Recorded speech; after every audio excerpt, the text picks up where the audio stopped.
లక్ష్మణుడు శత్రువుడు పుట్టారు. కైక గర్భవాసాన భర్తుడు పుట్టాడు. ముగ్గురు తల్లికి నలుగురు కుమారులు పుట్టారు. ముంజని పుట్టాలన్నట్లు శివదాన్ని చేసి యథార్థాన్ని పెళ్లి చేసుకొని నాలుగై వచ్చి మళ్ళీ పడుతుండగా దారిలో పరశురాముడు అంటుకున్నాడు. ఆ పరశురాముడు అంటూ ఉన్నాడు, నా ఇల్లు రామా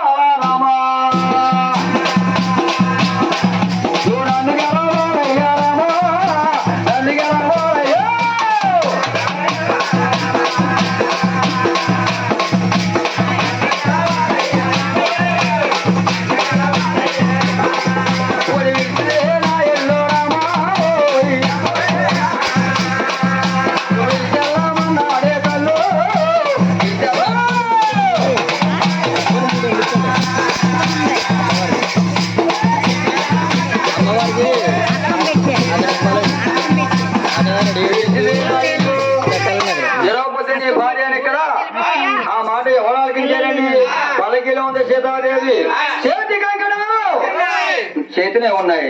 నొట్ట భాషికాలు ఇంతలో కల్పన పెట్టాడు బ్రహ్మదేవుడు. అవి వచ్చి పట్టాలి వెళ్ళలేదు. నేను అత్తమామలు చూడలేదు. ఈ శివధనుసు వెరకపోతే శ్రీరామచంద్రమూర్తి నన్ను వదిలేసి పోతాడా? ఏమి చేయాలని